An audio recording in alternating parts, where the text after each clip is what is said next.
तो बजट सत्र की शुरुआत तो उत्तर प्रदेश की विधानसभा में हो चुकी है, लेकिन समाजवादी पार्टी का जो प्रदर्शन है वो लगातार जारी है। आज दूसरा दिन है और समाजवादी पार्टी के जो विधायक अतुल प्रधान हैं वो आज एक नए अंदाज में यहाँ नजर आ रहे हैं।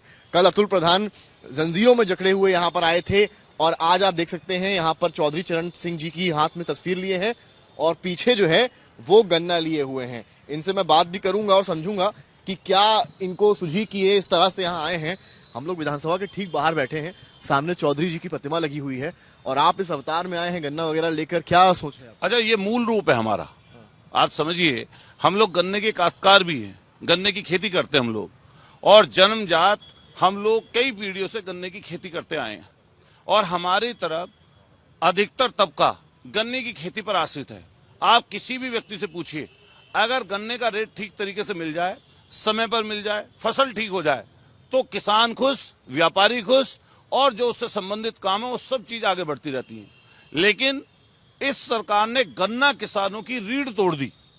और रीढ़ कैसे तोड़ी? पिछले 2021 से और 25 तक एक बार रेट बढ़ाया, सिर्फ एक बार रेट बढ़ाने का इस सरकार ने काम किया। और इस बार 4 महीने से पर्चियों पर दाम नहीं डले थे। ये किसानों को आस थी कि गन्ने का रेट बढ़ेगा, और जब 12 तारीख को बागपत में हमारे किसानों के नेता चौधरी अजीत सिंह जी की प्रतिमा का अनावरण करने के लिए मुख्यमंत्री गए, माननीय मुख्यमंत्री जी पहुंचे, तो वहां पर अधिकतर किसान इसलिए पहुंचे थे कि किसानों का रेट डिसाइड होगा, किसानों का जो गन्ने का रेट है वो बढ़ जाएगा। लेकिन पता चला बाद में कि हवा हवाई कर कर वहां से चले आए माननीय मुख्यमंत्री जी। और जिस जगह की मैं नुमाइंदगी करता हूं, मेरी जिम्मेदारी है कि सरकार का ध्यान उधर की तरफ हम लोग आकर्षित करें, सरकार का उस तरफ ध्यान दिलाएं कि किसान परेशान हैं, चाहे वो किसी भी चीज का है, लेकिन गन्ना किसान स्पेशल रूप से जो बड़ी संख्या में हमारे पश्चिमी उत्तर प्रदेश में है, बहुत दिक्कत में है। किसान सरकार तो कह रही है हम किसानों के लिए बहुत कुछ कर रहे हैं, ऑनलाइन पैसा भेज रहे हैं। अरे बता देना, गन्ने का रेट आज प्रेस करें। हम चाहते हैं कि माननीय मुख्यमंत्री जी की जो भाषा थी कल, इसी भाषा में आज सदन में खड़े होकर जवाब दे दें कि पिछले 8 सालों में कितना रेट गन्ने का बढ़ाया, और खुले रूप से ऐलान कर दें, माननीय मुख्यमंत्री जी कर दें, उनके गन्ना मंत्री कर दें, उनके वित्त मंत्री कर दें, उनकी सरकार का कोई प्रवक्ता ये बयान दे दे कि हम इसके अलावा ये रेट बढ़ाएंगे नहीं। ये लालच में डाला, 4 महीने तक पर्चियों पे दाम नहीं डाला और अब धोखा दिया। आप जिस अंदाज में आए हैं, 3-4 आप मैं 5-6 गन्ने देख रहा हूँ आप लिए हुए हैं, तो क्या इसी अंदाज में सामने जो बना है एंट्रेंस, इसमें दाखिल होंगे और असेंबली में? अच्छा ये बताओ, अगर ले जाने देंगे तो चले जाएंगे, लेकिन लोकतंत्र में जिस जगह हम लोगों को भेजा गया है, आपके माध्यम से हम लोग सरकार को चेता तो सकते हैं।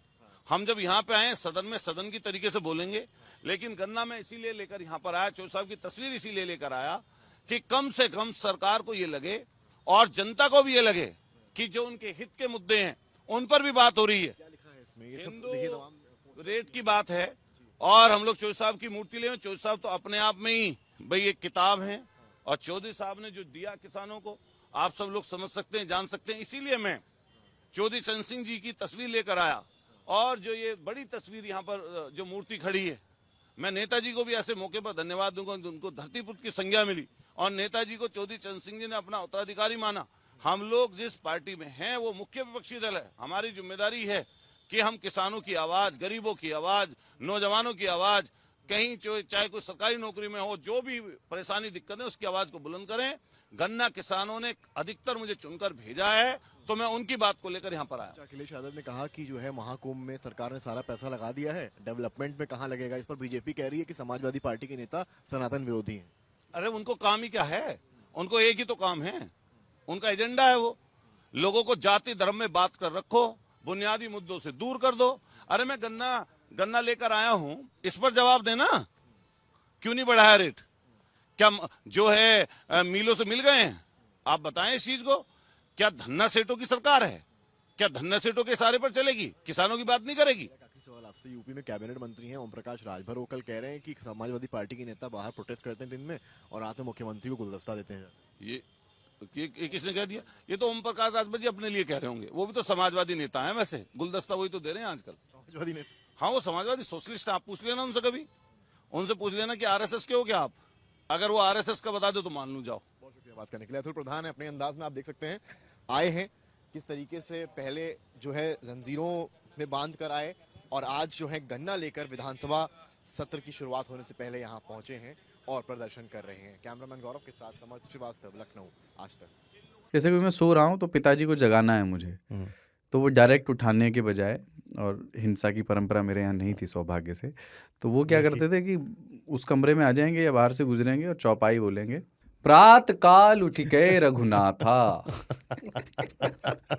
मात पिता गुरु नावई माता। कभी कभी मैं गुस्से में उठ करके अरे पापा, चरण स्पर्श किया और सो गया। मैंने कहा अब मत उठाना।